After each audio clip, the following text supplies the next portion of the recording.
Welcome to Truly Terrified, Paranormal versus Physics, where we talk about some really weird stuff and Joe the scientist explains how it's not possible, or maybe it is.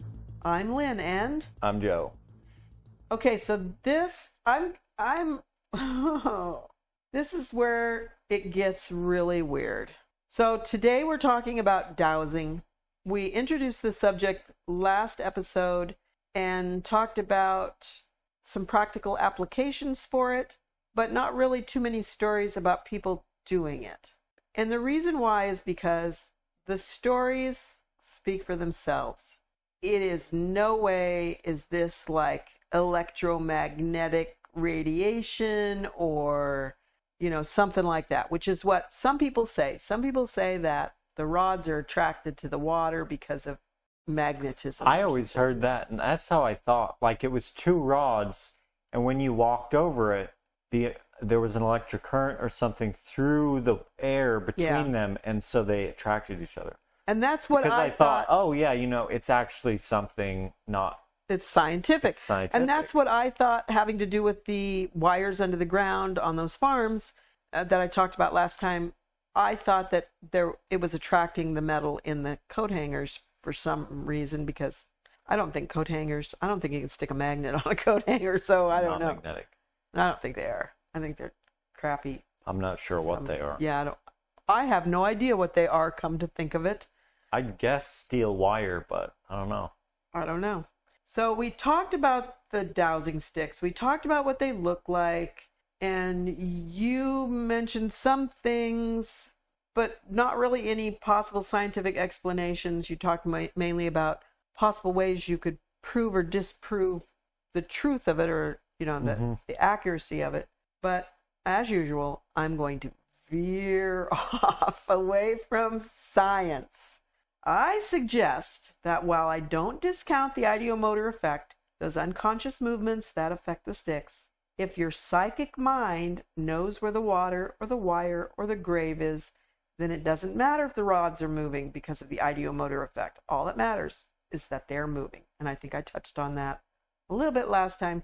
But I absolutely, after reading all these stories, after our own experience with the grave, after playing around in the kitchen the other night with them, I just really think that it is as valid as tarot cards or Ouija boards or...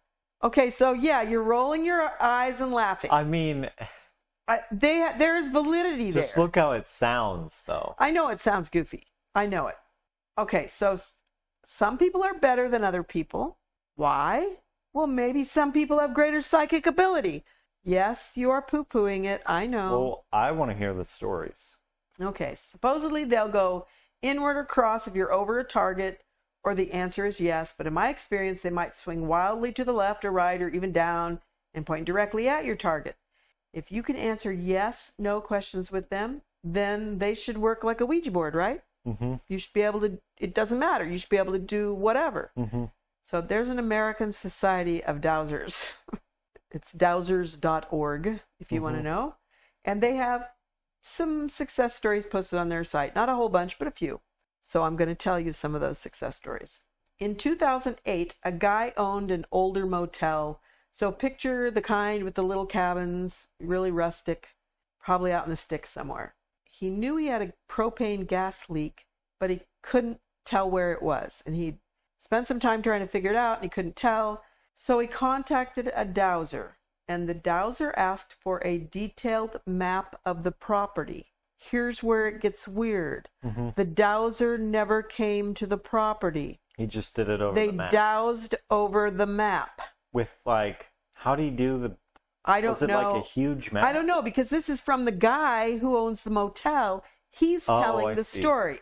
So the dowser dowsed over the map, and he got hits where he thought there were leaks. That's interesting. Although it could be like cold reading. This is a likely spot. It could be. The guy didn't go into a lot of detail about what interaction he had with him, other than he told him he had some leaks. He gave him a map. Presumably he could have even said, this is what I know. And that would have could biased. Very well be. He could say, we're losing pressure at this spot in the cabins, but before that not. And so, yeah. So the dowser got hits and told the guy and the guy got somebody out, and they excavated, and they'd excavated lots of different places and hadn't found any leaks. But in that spot, they found 16 pinholes in the propane pipe where the rocks had rubbed against it, and it caused leaks. And so he was able to fix it. So that was a success story as far as that man was concerned. But I thought it was interesting. The dowser didn't even go out there. He did it over a map.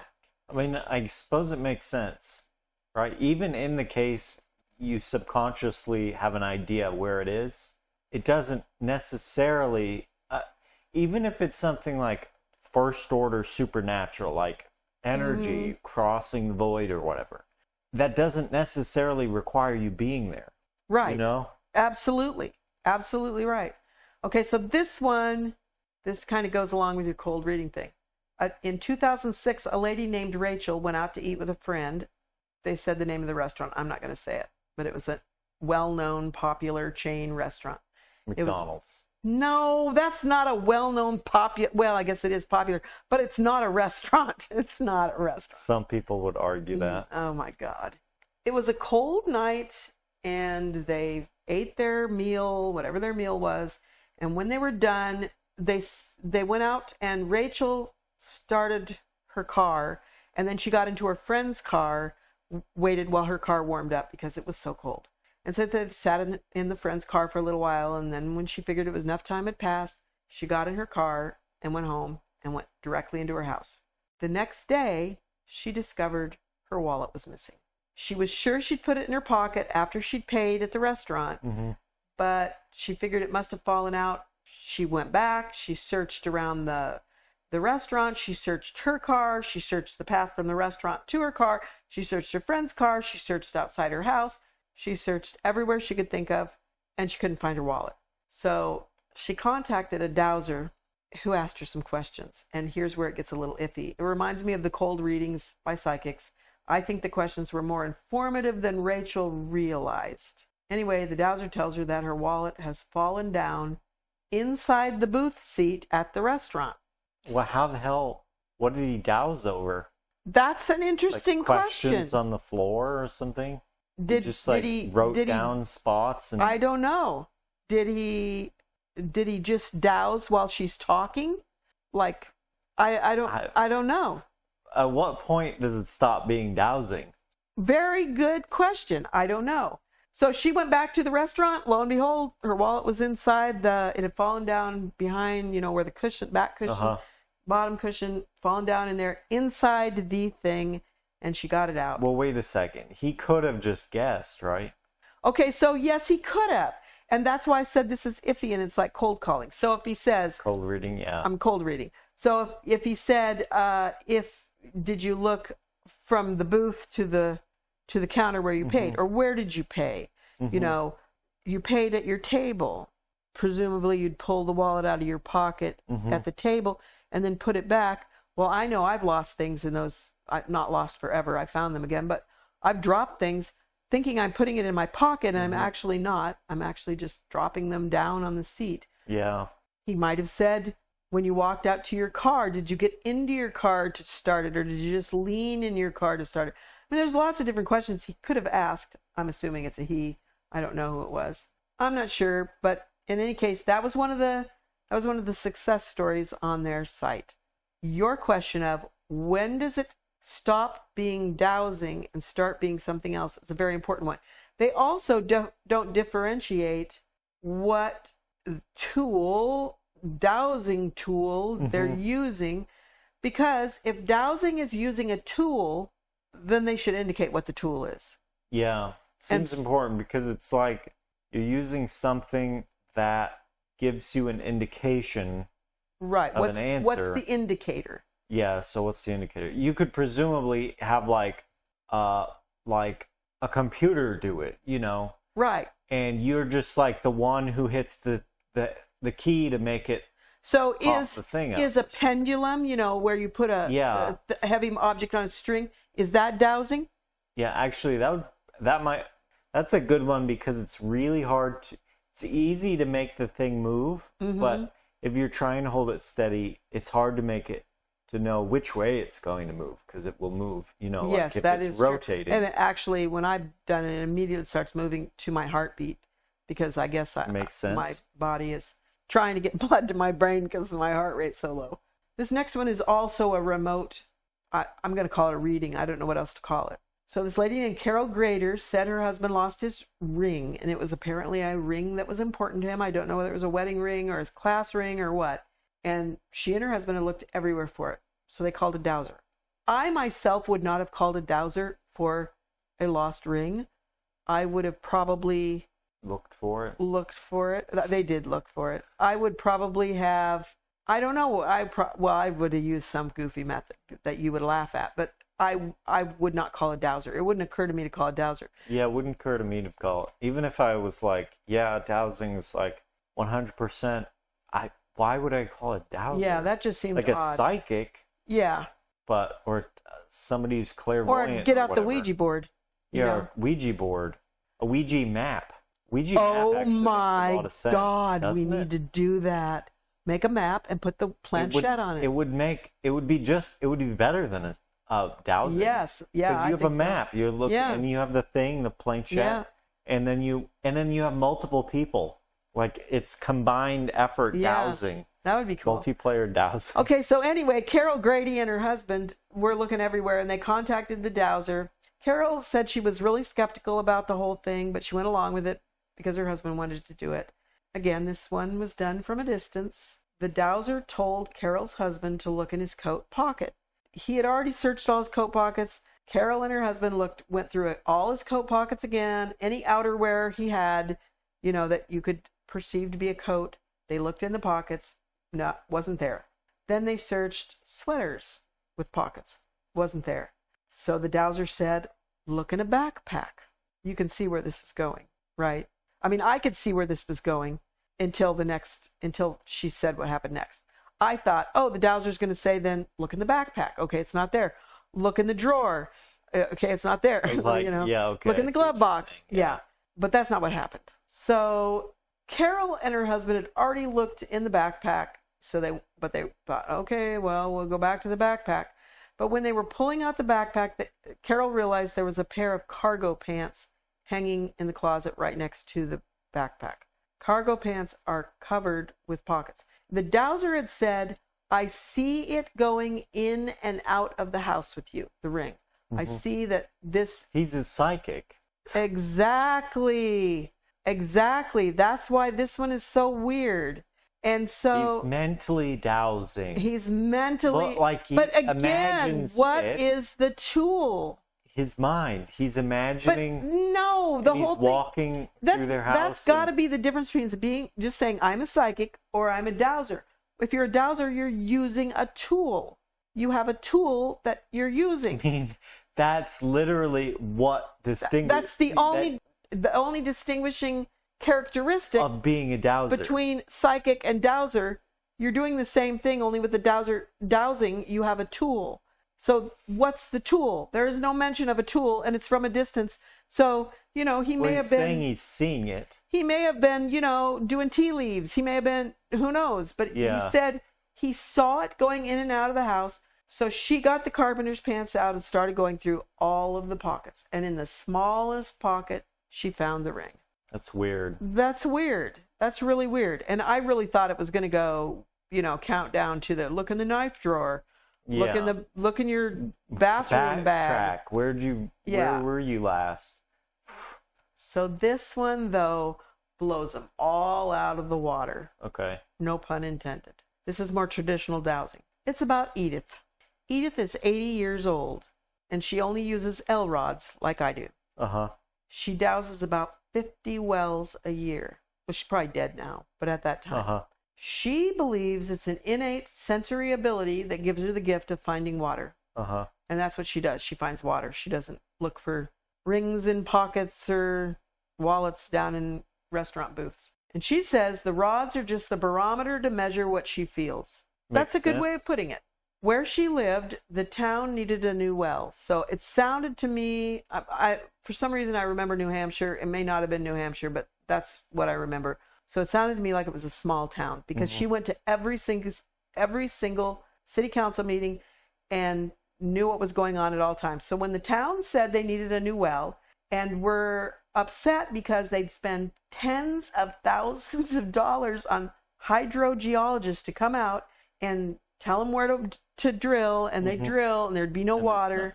And so they were really, it's a small town. They couldn't afford to keep drilling and not get water. So Edith said, I'll find you your water.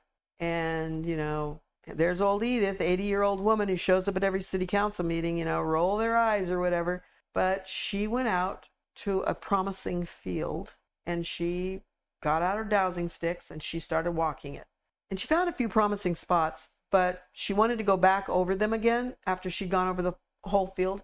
But it was cold, and she's 80 years old. So she took some rocks and piled them up at the last promising spot so she'd remember where she'd stopped. And she went home to warm up.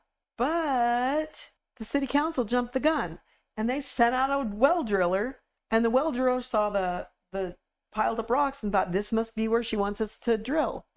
So they drilled where the rocks were, and they hit water. And so everyone was really thrilled. They were, yay, Edith, you're so awesome. You found us the water. And it was tons of water. They would have water for their town in abundance for some time to come, even considering growth. They were very, very excited. But Edith was pissed off because that wasn't where she wanted them to drill. It was just the last spot she'd been at. It was a promising spot, yes. And she'd got a hit, yes. But it wasn't the ultimate choice of where to drill for water. So then the town, you have to test the water, make sure the water's clear, and the water had uranium in it. What are the chances of that? Apparently, there are chances of finding uranium in your water. I didn't know this, but that sounds hideous and horrifying. So then they were like, oh my God, we can't use that water. It's got uranium in it. And this is at the next city council meeting. And Edith said, never worry, I'll move the uranium. And they just think, you're freaking nuts. You can't move uranium. This water is not going to work. And it was a significant amount of uranium. So let me ask you, is uranium associated with, what's the thing, radon? Is there an association between I'm not sure. I know uranium is radioactive. I mean, I don't know how much it would I'm going to look up uranium. Like give you cancer. Uranium and radon. Radon, I know they'll scan for it to try to but I'm wondering, radon is a radioactive gas that results from the natural decay of uranium and radium found in nearly all rocks and soil. In very minute quantities. Yeah. So is uranium more radioactive than radon?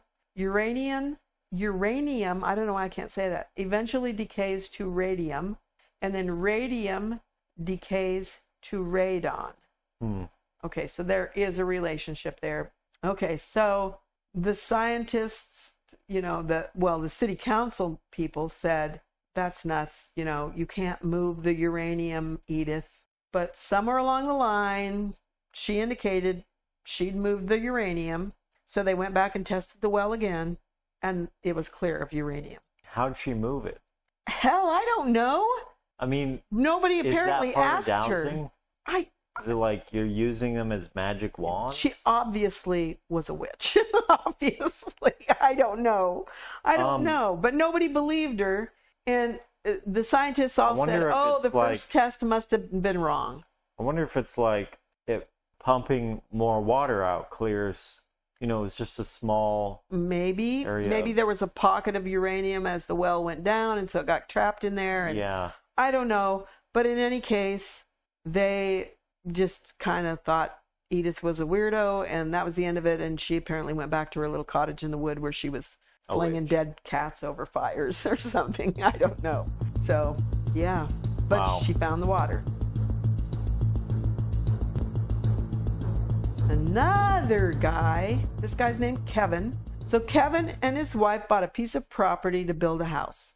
All the neighbors had good luck getting water, so they figured they'd have good luck getting water, and they hired a well digger, and the well digger came out and chose a spot, and after 3 or 4 holes and not getting any reasonable amount of water, Kevin was pretty discouraged. So someone suggested to him that he hire a dowser, and he got this lady to come out. She confidently located a spot about 250 feet away from where they were going to build their house. But he was afraid, after having these well diggers come out and dig all these wells, not anywhere even near there, that it was going to be like a $5,000 folly. It was just going to be an expense and not result in any water.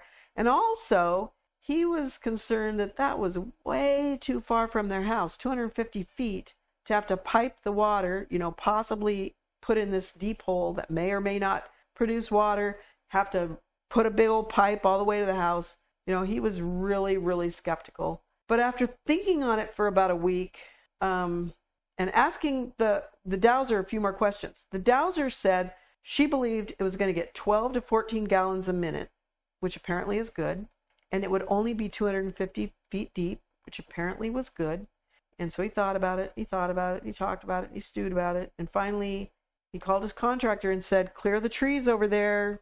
We're going to have, and they had to actually put in some kind of a way for the well digging rig to get to it. And that cost money, but he went ahead and did it. And they came in and drilled where she said, and they got water. It wasn't 250 feet down, though. It was 280 feet. But they got plenty of water. He said it was enough water that they could do whatever they wanted. Presumably, it could be like a swimming pool. They could, have multiple bathrooms. So that was interesting. So what do you think about that? I think that, did they say how deep they were initially drilling? No.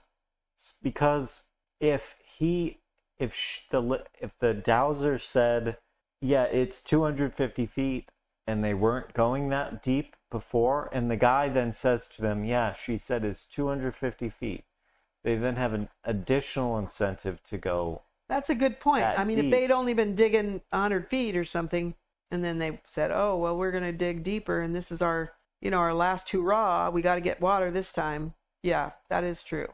Okay, so overall, though, what is your feeling about dowsing after hearing these stories, after hearing what the scientists say, after hearing that the UK uses dowsers? Do you think, I think we can pretty much rule out that it's like some kind of magnetic thing.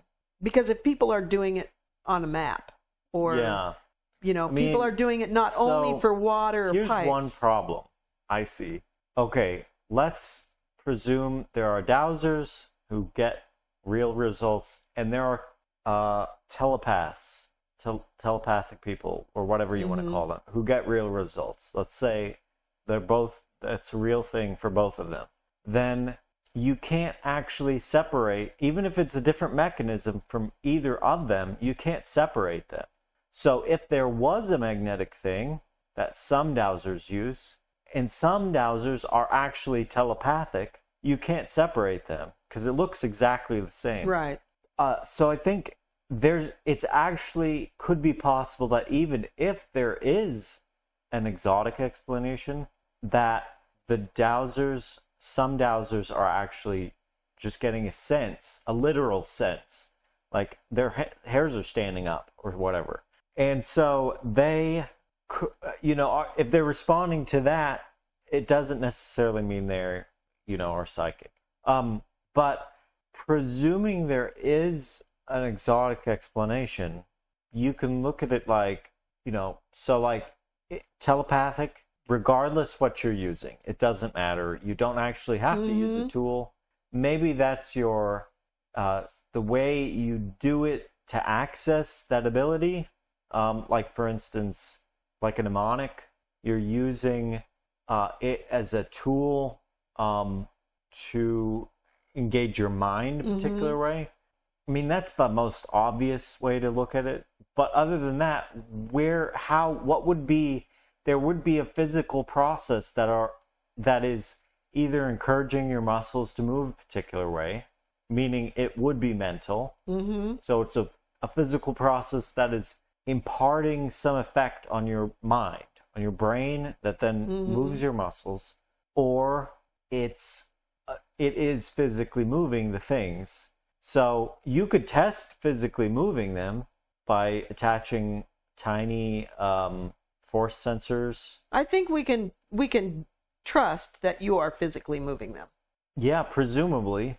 I mean, I think even the dowsers themselves say that. Let's say it's an exotic explanation. You're physically moving them. That means it is a mental effect, whatever it is. Like, even if you're just walking out there, you're not like on over a map or whatever. You're walking out and the things rotate and it's accurate. So that it's coming from your mind, which means there's no other. I mean, that's what we call it. We call it telepathy. Telepathy. You're telepathic. Okay, I'm going to look up telepathy because I think telepathy means that you are getting a message from someone else's mind. Yeah, maybe. And the term, I don't really know the terms, but it's like in the same category as clairvoyance, telepathy. It's getting ESP. Let's call it ESP, extrasensory perception. That's probably more accurate. Yeah. It's ESP. You're getting information from the same sources that, like a psychic, would get it. So it's a psychic effect. It's so like either it's a psychic effect or you are actually getting real senses of things that you're then integrating and that cause your muscles to move. In the real sense case, you could probably do an experiment where you fake different things. Like, for instance, you have a static electricity, you're generating static electricity on something, and if that then has a higher false positive rate than the control test, then that would indicate that's what they're actually, at least a subset of them, that's actually what they're using as a cue to move the things subconsciously. Or it could be like humidity. You could temporarily increase the humidity in a particular area.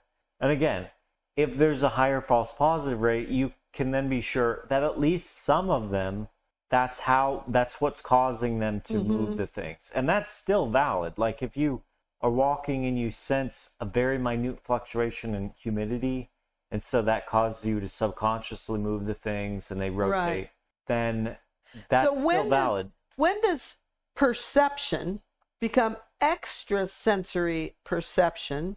Because the average person cannot sense things like what you just described. They can't sense a slight increase in humidity that would indicate to them that there's a pipe 10 feet under the ground. They cannot do that. Well, I don't know. Presumably, if you do something long enough, you get better at it. So you could practice it and get better at it. Some people their senses are duller. Certain senses are duller than other people's. But I mean, still, you know what I mean?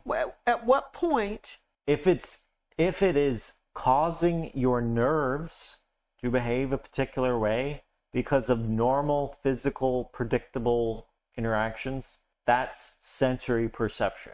So what's extrasensory perception? That it is not doing that. That your nerves aren't, whatever, it's just arriving in your mind. I think extrasensory perception would mean that it's beyond what your senses, what your ordinary senses would pick up.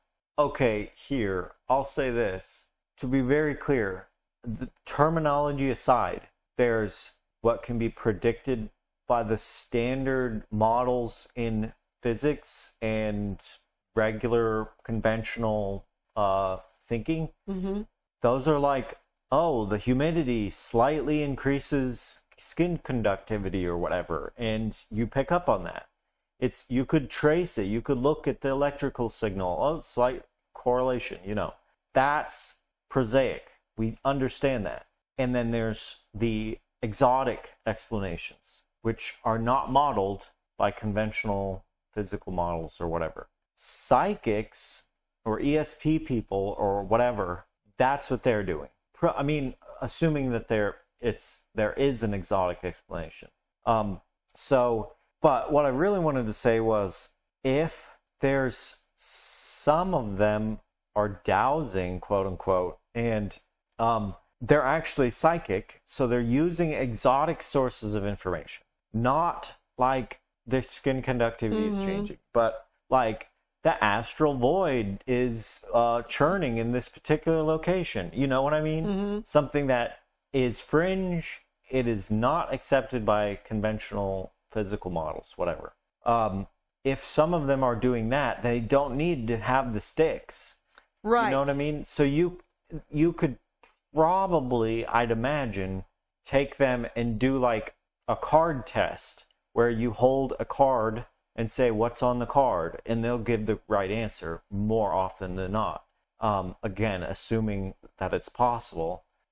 Whereas the skin conductivity people, they're not necessarily doing that. You know what I mean? I think it'd be really interesting. And they would need to be present. It would be really interesting to study or at least question these dowsers that supposedly have this high find rate, success rate, and to see exactly what they think they're doing. And I think you'd find that they would not say that that the sticks have some magic powers, because clearly they're not using sticks. So again, the sticks are just an access for your subconscious. Right. Either way, exotic or regular physical model explanation, the sticks don't actually have anything to do with anything. Exactly. You could be scrying. You could be looking at random noise. You could be just letting your mind wander. Can you imagine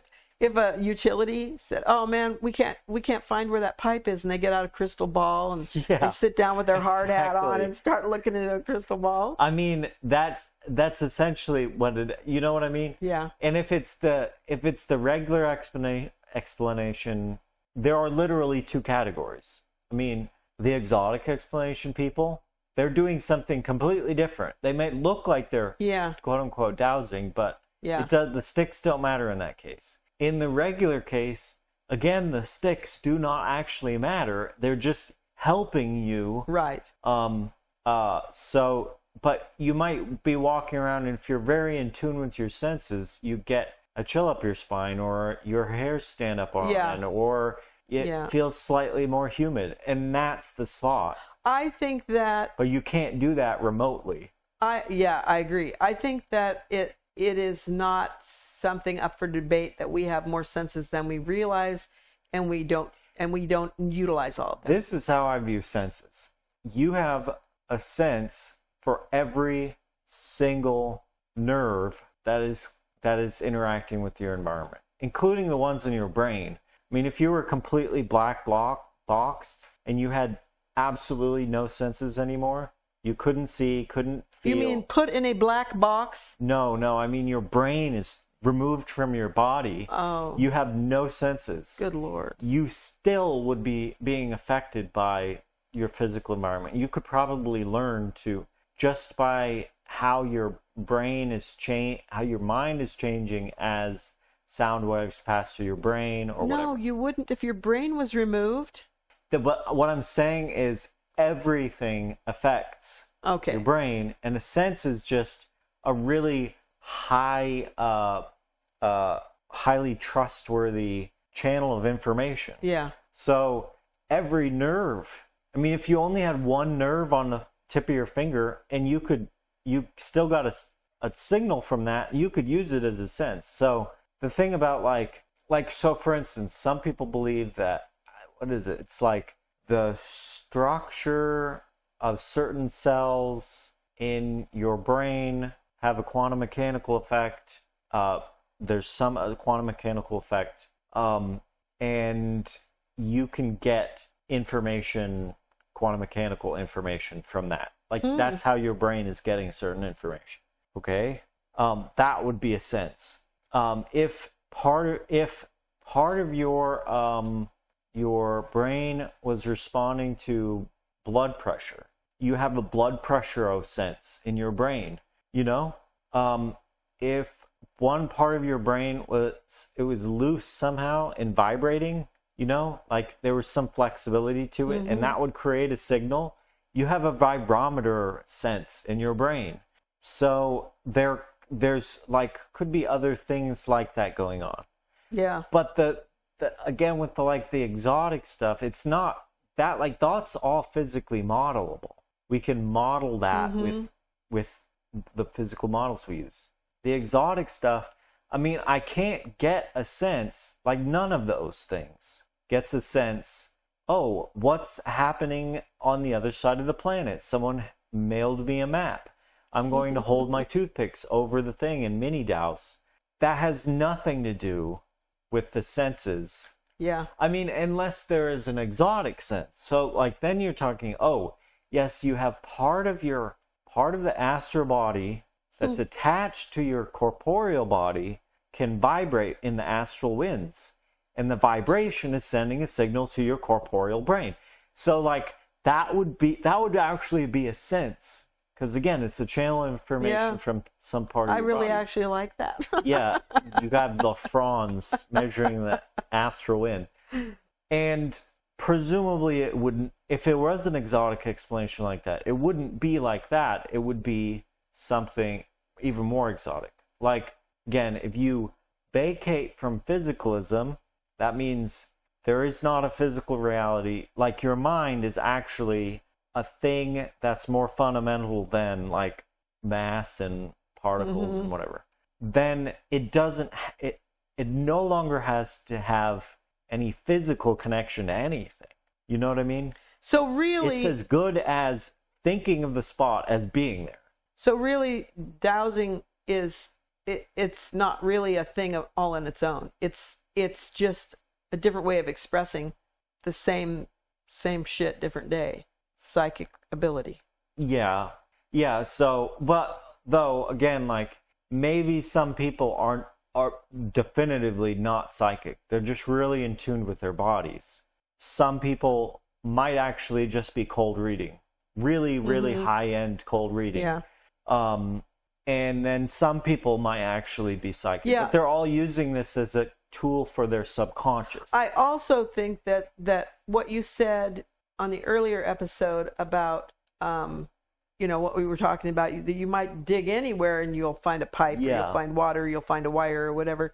If you've got an area, well, certainly up in Wisconsin, the water table's pretty high.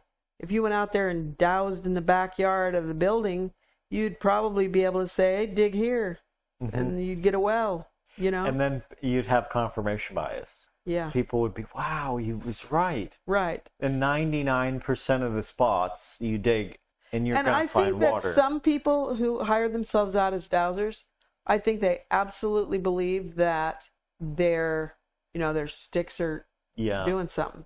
But I think that there are some people who absolutely are sure that they're just ripping you off. Well, consider it's like, how many times have you eaten something and said, oh, that was the thing that gave me heartburn or whatever. You're kind of just guessing. And if the correlations are really not very high, there is one, but it's just not very high. You're just not really sure. It's kind of like this. It's like when you're dreaming and somebody comes to your door in the real world and knocks at your door. And your mind hears that knock. And immediately, in a split second, manufactures an entire dream sequence leading up to that knock, so that when the knock wakes you up, you say, that was so weird. I was dreaming about somebody knocking at the door, and then somebody knocked at the door. When in reality, your brain said, oh, somebody knocked at the door. Let's reframe what you were just dreaming to include that knock. And I think that is kind of what happens. A lot of times. That they're making themselves believe that it was their... I was doing this and, I think that happens more often than you'd imagine. When Christina was doing the dowsing rods, if it had gone straight down under the headstone, we would not have dug under the headstone. We would have said, oh, well, there must be a body under the headstone. We also wouldn't have dug 3 feet over where there's concrete. But 3 feet over, there's concrete. So, I don't know. It's a complicated thing. But because I've done it, and I've done it enough that I feel like I did it successfully, I absolutely do not understand electricity wiring farms. I don't understand any of that. And yet there I was on a farm with my little kid sneakers on, no big boots to protect my feet, walking through cow crap with the things and finding wires where they were not able to find the wires for like years and years and years. So I don't know. There's something there, whether it's psychic or it's some super sense that some people are more in tune to physically. Mm-hmm. I don't know, but there's something there. I absolutely believe in it. I believe it really works. I don't believe all cases of it are honestly Mm-hmm. Yeah, that's important. that, but I think that, there are some in there, and it can be very accurate. I think that Edith was probably a true dowser. Which variety? Edith? The psychic kind? Well, that's what she believed it was. She believed it was, well, she didn't say psychic. She said that she believed she was getting information, mm-hmm. and that it was the ideomotor reflexes that were moving the sticks. The mm-hmm. sticks were just expressing the information that she was receiving. She didn't say, at least not in the articles I read about her, she didn't say that she thought the information was coming from, what do you call it, the astral realm? She didn't say she thought the information, Whatever you want to call it. I mean, it's that's just my creative way of saying, like, something outside of your brain. A physical part of the universe that isn't modeled. Right. And she didn't say that she thought it was because she was more in tune to sensing things under the earth. She just said she was getting information, and that was the way she was able to communicate. Or the barometer, I think she actually even used that word, the barometer for determining the information she was getting. And I think that that's really true. I think probably anybody could do it mm-hmm. with greater or lesser success, but I think everybody should try, like we did. I didn't really try. I mean, you faked me out. I didn't try to. Well, what was like? No, I wasn't walking over anything. No, but we were doing the yes/no thing. Yeah. But Glenn did not rap on the wall. I guess I just feel that it's one of those things where it's not. It isn't like you can say, oh, it's all 100% like psychic, like hooey. Well, no, some people actually might just really, like, in the base case, there's somebody walking around and they get a sense in their brain. They just have a feeling that's just random firings in their brain, and they move the things. Yeah. And it just so happens that they're always doing it in a place where they have higher than 70% success rate. You know what I mean? Yeah. Something else just occurred to me while you were talking, that a lot of people that do dowsing or hire dowsers are not these people of the stories I told you, because those were like, except for the Edith's town, it sounded like they were all pretty much urban areas. They were urban people, or at least urban mentality people. They weren't like farmers and stuff like that. But I think that most people are of a more rural lifestyle that are using dowsers or are dowsing.